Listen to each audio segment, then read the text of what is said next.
আমার চাওয়াটা আসলেই মনে হয় একটু বেশি ছিল, তাই না? আসলেই যদি চাওয়াটা বেশি না হবে তাহলে আমি এত কষ্ট কেন পাবো? আমি হয়তো অনেক বেশি কিছু চাই ফেলছিলাম তোমার কাছে, তাই না?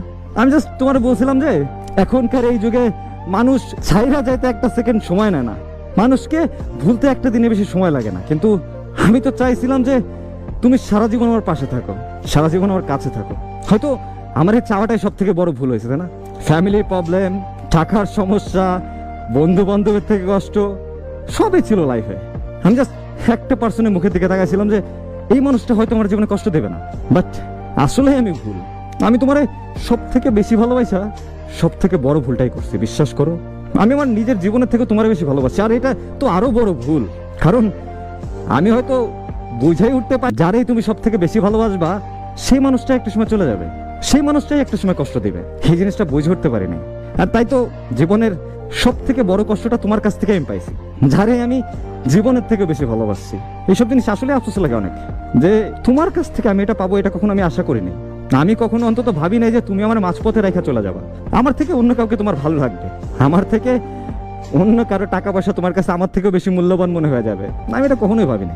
আমি বিশ্বাস করো, আমি সবসময় একটা জিনিস ভাবতাম যে তুমি অন্তত 8-10টা মেয়ের মতো না, তুমি হয়তো একটু অন্যরকম, একটু হইলেও তুমি অন্যরকম। কিন্তু আসলে আমি ভুল ছিলাম, আমার এই বিশ্বাসটা আসলেই ভুল।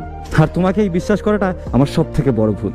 যেখানে থাকো, যেভাবে থাকো, ভালো থাকো, এটাই চাও, আর কোনো কিছু নাই। জীবনের একটা পর্যায়ে যায় মানে আমাদের বয়সের ছেলে মেয়েদের অনেক কিছুই হারাতে হয়, এটা স্বাভাবিক, অস্বাভাবিক কিছু না। একটা কথা কি মানেন, এই জিনিসটা চলে যাওয়ার পরেও জীবনে টিকে থাকতে হবে, জীবনে বেঁচে থাকতে হবে। বাবা মার জন্য হোক, আশেপাশের মানুষের জন্য হোক, চলে যাওয়া যাবে না। জীবনে স্ট্রাগল করে যেতে হবে, আর এই কষ্ট মেনে নিয়েই জীবনটাকে চালিয়ে যেতে হবে। এই একটা বুঝ না একটা বয়সের পর চলে আসে, যেমন 23, 24, 25-এর পরে এই বুঝটা সবার ভিতরেই মোটামুটি চলে আসে। ছেলে হোক মেয়ে হোক সবার ভিতরে আসে। আমরা দিন শেষে হিসাব করে দেখেন যে আমরা কেউই ভালো নাই, অন্তত এই ভালোবাসা আসলেই কেউ ভালো নাই কোথাও। হয়তো খুব কম মানুষই আছে ভালো, ভালোবাসা খুব কম মানুষ, খুব কম। কিন্তু ওই কম মানুষের সংখ্যার ভিতরে আমাদের নামটা যোগ হলো না, এটা আমাদের কপাল, তাছাড়া কিছু নাই। আর সামনের মানুষটাকে যে ভালোবাসছি এই ভুল ডিসিশনের জন্য, এটাই জাস্ট, আর কিছু না। তবুও আমরা এই পেন থেকে না সহজে বের হতে পারি না। বাট একটা সময় জিনিসটা অভ্যাস হয়ে যায়, কষ্টগুলো নিতে নিতে একটা সময় মনে হয় যে এটা আমার শরীরের সাথে জড়িত, এটা বাইরে কিছুই না, এটা স্বাভাবিক। ততক্ষণ পর্যন্ত একটু পেন লাগে, কষ্ট লাগে। ভালোবাসার মানুষকে হারাই ফেলার আফসোস সারা জীবনেও শেষ হয় না। আর প্রচন্ড পরিমাণে ভালোবাসা মানুষগুলো আসলে শেষটা অব্দি পাশে থাকতে পারে না, কোনো না কোনো ওয়েতে সে চলে যাবে। ভাইকে বলতেছি, মন খারাপ করা কিছুই নেই, যেহেতু বয়সটাই এখন বুঝে নেওয়ার, বুঝে নিতে শিখুন, জীবনটা সুন্দর।